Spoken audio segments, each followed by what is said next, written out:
Bora pro Maraca, que já terminou o jogo por lá entre Vasco e Atlético Mineiro. Vitória molhada do Vasco com gol feito ainda no primeiro tempo da partida. Luiz Carlos Júnior foi quem narrou as emoções desse encontro, junto com o Fábio Júnior e Lédio Carmona. Muito boa tarde, trio. Estão sequinhos, quentinhos, senhores? Espero que sim. Obrigado, Débora.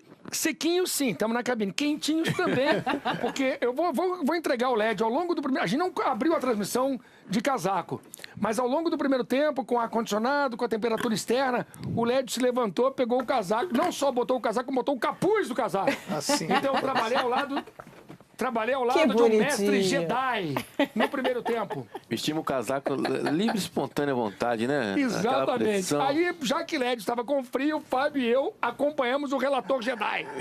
Exatamente. Ô, Débora, o jogo não era uma atmosfera molhada, não. Era encharcada.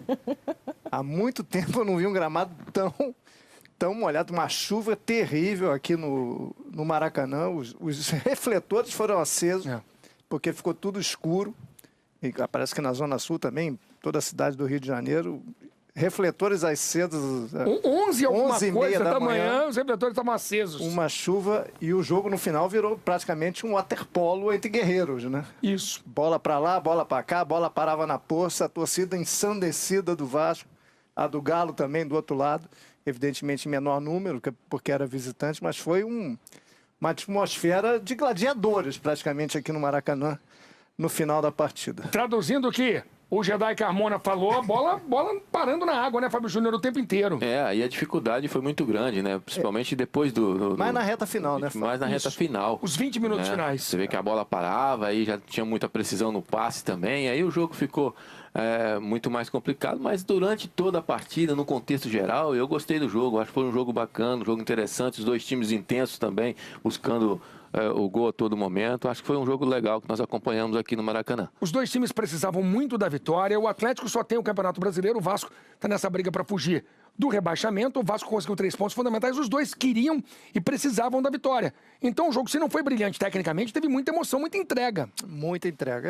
Eu considero pelo jogo inteiro o Vasco jogou mais do que o Atlético. O Vasco finalizou mais, o Vasco achou mais soluções ofensivas, teve o contra-ataque, poderia ter feito 2-0 no primeiro tempo, com a bola na trave. Duas bolas no trave, teve a do Paulinho no segundo tempo também. A bola no travessão do Vegete, a bola no travessão do Paulinho no segundo tempo, alguns contra-ataques que o Vasco não aproveitou, e o Atlético muito com bola levantada na área, com tentativa de chute de fora da área do Hulk, muito presente no jogo também, mas sem achar tantas chances quanto o Vasco. Achei o Vasco mais completo, com boas atuações individuais dos novos jogadores, Verrete, Paulinho, principalmente no meio. O Serginho fez o gol. Prachete fazendo gol, fazendo um ótimo jogo também, errou uma saída de bola, quase deu um gol para o Atlético, mas no total fez um bom jogo. O Serginho acabou sendo o herói do jogo, pelo gol que ele marcou. Enfim, e o Medel, incansável, uma atuação praticamente perfeita do veterano chileno que vai conquistando os torcedores do Vasco. Acho que no geral e no individual, o Vasco foi melhor que o Atlético.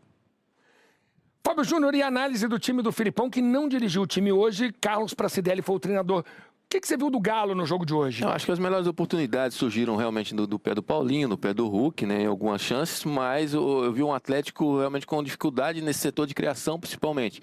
Acho que o Lédio analisou muito bem. O Atlético, em alguns momentos, teve até essa bola, mas encontrou um Vasco também muito organizado defensivamente, né, tirando os espaços ali, dificultando bastante. Sentiu a falta do Pavon. O Atlético sentiu a falta do Pavon pelo lado direito, que é um jogador mais agressivo, um jogador que vai para cima, 1 contra 1 também, que vem jogando muito bem, vem sendo um dos pilares desse time. Então sentiu também essa questão, mas teve dificuldade realmente em criar muitas jogadas ofensivas também, dependendo muito ainda do Hulk, né? Sair, fazer essa jogada e finalizar. E aí teve a dificuldade com relação a essa criação. E aí, mais no fim do jogo, o Galo começa a empilhar atacantes, ele vai tirando defensores, colocando mais atacantes, colocou o Pedrinho, colocou o Vargas, colocou o Allan Kardec, mas não ameaçou tanto assim. Não, acabou tirando o Paulinho, não teria tirado o Paulinho naquele momento do jogo. Mas chance clara mesmo de gol, Não teve. Não teve. Teve aquela do Teve uma Hulk, no erro do Praxedes, o Hulk fica cara a foi no cara, erro mas do Praxedes. mas chuta em cima do Léo Jardim, né? O Paulinho no primeiro tempo também, se não me engano, uma bola que o Hulk Isso. deu para a direita, né? Que a bola acabou passando na frente do gol. Foram praticamente essas oportunidades. Depois que começou a colocar mais atacantes para tentar pressionar um pouco mais o Vasco sim ainda teve ainda os contra-ataques que o Lédio falou, uns 2, 3 contra-ataques que poderia ter definido. Teve esse chute também, já com a grama bem ruim, que o Hulk chuta com o pé direito, que não é o melhor dele, né? Exatamente. Léo Jardim fez grandes defesas também, um grande jogo. Algumas oportunidades, quando ele foi acionado, ele foi muito bem, teve muito presente, né, nas defesas, foi muito seguro também no jogo.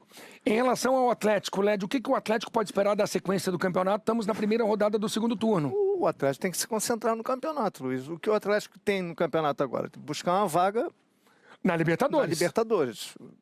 Você não sabe se vai ter G8, se já é G6. Tentar uma campanha de recuperação para chegar pelo menos no G6. Pelo menos no G6. É o que o Atlético tem no ano. É o que sobrou. O Atlético, na minha opinião, não corre risco de rebaixamento. Agora vai ter a motivação da Arena, que deve ser inaugurada no próximo fim de semana contra o Santos, e jogar para uma vaga na Libertadores. Enfim, é pouco pelo que o Atlético normalmente disputa ano a ano, mas é o que temos, né? E temos uma Arena nova também que vai motivar a torcida. Na primeira janela, o Vasco fez 16 contratações. Na segunda, 10. Portanto, foram 26 reforços no ano, mas os 10 reforços da segunda janela, eu acho, Fábio Júnior, aqui, dão esperança à torcida. Dá esperança e acrescentou muito, né? Que a gente falou, aumentou o nível técnico e o nível de competitividade do Vasco também. Nós vimos hoje isso aqui diante do Atlético. Acho que dá esperança sim. Acho que o Vasco, com as contratações que foram feitas, com os reforços que chegaram, tem tudo para conseguir aí fazer um segundo turno mais equilibrado e mais consistente. Débora, esse foi o panorama do jogo. A gente segue à inteira disposição de vocês. Também porque antes da partida a gente teve a apresentação do Payet para a torcida. Queria saber como é que foi esse momento, o clima da torcida. Ainda não estava chovendo. Imagino a motivação também de ter uma casa cheia, de ter a apresentação de um nome de peso para essa continuação de Campeonato Brasileiro. Vocês que acabaram de mencionar a importância dessas contratações da janela de meio de ano, né? Queria saber do clima desse momento aí. Olha só. Fábio e eu chegamos ao Maracanã pouquinho antes das 9. O Lédio chegou aqui às 6h42 da manhã. 8h30. Eu sou chato, eu chego cedo. 9 horas da manhã, tava uma muvuca do lado de fora, era muita gente. Por quê? Porque o Vasco tinha anunciado o Payet às 9h30. Como o estádio ainda não estava cheio às 9h30, o Payet entrou em campo umas 10 e alguma coisa. E aí, umas 10 e pouco. Umas 10 e pouco, né? E aí, entra com a histórica, com a mítica camisa 10 de Roberto Dinamite, e Payet foi recebido em grande estilo. Foi bonito. O estádio ainda não estava lotado, mas era o melhor momento, que depois tinha o aquecimento dos jogadores. O torcedor está com muita esperança no Payet. O Payet, de fato, tecnicamente é muito bom jogador, está um pouco ainda fora de forma, acima do peso, sequer está inscrito no BID ainda. Mas acho que ele vai ser importante, o jogador do último passe, de definição, para ajudar na construção, apesar de que o Paulinho e o Praxedes tem feito ótimos jogos. Eu acho que basta ter uma alternativa a mais. Ele vai ser titular pelo tamanho da contratação, pela expectativa. Mas o Vasco, no mínimo, ganha uma alternativa a mais. O Payet, ele já se definiu como clássico 10. Ele é o clássico 10. É um cara que vai entrar com obrigação de marcar, ou você acha que o Vasco vai montar, o Ramon Dias vai montar um esquema para deixar o Payet livre? Olha, marcar nunca foi o forte dele. Não, nem no Marcelo, não, e ele está com 36 anos. Nem na seleção francesa. Acho que ele pode até ajudar, cercar, enfim, dar um miguezinho ali na marcação, mas eu acho que ele não vai ser o marcador, ele vai ser o construtor. A questão é saber, vai entrar o Payet, vai tirar o Praxedes, vai tirar o Paulinho? Não. Então, vamos ver como o Ramon Dias e o filho dele, o Emiliano, que é o auxiliar, vão montar o time. O importante é isso, o Vasco passa a ter alternativas de jogo. Talvez possa até recuar o Praxedes para volante. Mas, inegavelmente, o Payet veio para jogar. Inclusive, parece que faz parte do acordo, né? Ele falou, tô jogando pouco aqui no Marcélia. Camisa 10, inclusive. Me dá 10 e eu quero jogar. Débora. Lédio, eu queria ouvir de você também. O primeiro turno do Vasco começou justamente com uma vitória sobre o Atlético Mineiro, 2-1 lá no Mineirão. depois freou o Palmeiras e isso fez a torcida Cruz Maltina se encher de esperança com relação a esse ano do Vasco da Gama, que acabou não se confirmando tanto depois ao longo das seguintes rodadas, tanto é que o Vasco luta nesse momento contra o rebaixamento. Agora começa o segundo turno com uma vitória em casa diante do Atlético Mineiro novamente. Eu quero te ouvir com relação à perspectiva para esse segundo turno do Vasco, né? O que dá para fazer? Quero ouvir do Fábio também o panorama para o Atlético Mineiro nesse segundo turno. Débora, é uma campanha de recuperação. Não adianta você pensar, vamos acumular tantas vitórias. Acho que é jogo a jogo. Me parece jogo a jogo. Não tem muito jeito. Por exemplo, o Vasco estava na lanterna, aí passou para o penúltimo lugar, agora já está no antepenúltimo. Parece pouco, mas você vai subindo. Pode ser até que volte para o penúltimo, se o Curitiba vencer o Flamengo, ele volta para penúltimo. Mas está somando ponto, tem um jogo a menos. Agora, acho que a campanha, tenho certeza, vai ser melhor que no segundo turno, do que no primeiro turno, até porque o time é melhor, o time está mais bem treinado, está mais bem preparado, o clube está mais atento a tudo. Agora, é campanha de salvar do rebaixamento. Não acredito nem muito em vaga na Sul-Americana, ali, 13º, 14º, acho que não. Se conseguir salvar, é o grande intuito do Vasco nesse segundo semestre. Mais do que isso, o torcedor já começa a sonhar, já começa a imaginar, a viajar. Eu acho que nesse momento ainda é delírio, é salvar. Eu acho que quando olha o Vasco, né, como o Led falou, eu acho que o importante para o Vasco agora é isso mesmo, é olhar para si próprio, né, para o seu trabalho. Não adianta nem ficar olhando muito os adversários, é fazer o seu papel, fazer a sua parte. Eu preciso de 44, de 43, não, é jogo a jogo. É jogo, não tem como ser diferente, Fábio, né? Só para te ajudar. Próximo jogo, Palmeiras em São Paulo, depois Bahia em Salvador.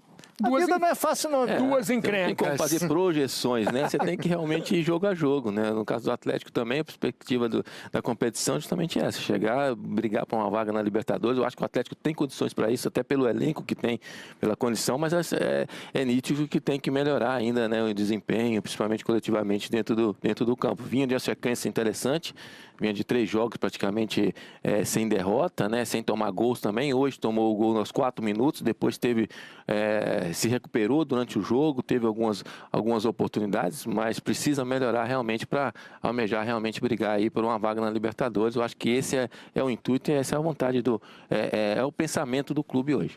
E, Débora, é bom para o Galo começar a pensar em G7, G8, né? Cai bem. Exato.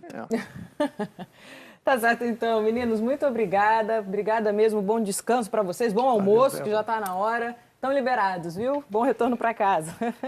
Obrigado. Tchau, gente. Obrigado. Gente, vamos aproveitar e continuar falando dessa partida, dessa vitória do Vasco da Gama, ouvindo o Gabriel Peck na saída do campo. Primeiro quero agradecer a Deus, toda a honra e toda a glória a Ele. Uma vitória muito importante no Maracanã lotado, com a volta da torcida. A gente sabe a importância da torcida para o Vasco, para a gente, jogador. Então a gente tinha que retribuir isso dentro de campo. E hoje, graças a Deus, a gente retribuiu. O Gui também, menino muito especial, que eu peguei um carinho muito grande. E poder dar essa alegria para ele também. Estamos muito felizes, agora é descansar, focar e pensar no Palmeiras. Sem dúvidas, as vitórias estão dando confiança para o grupo, para a equipe, para o professor. O Paê é uma grande contratação, né? Jogador de Copa do Mundo, muito talentoso. E eu creio que ele vem para ajudar e para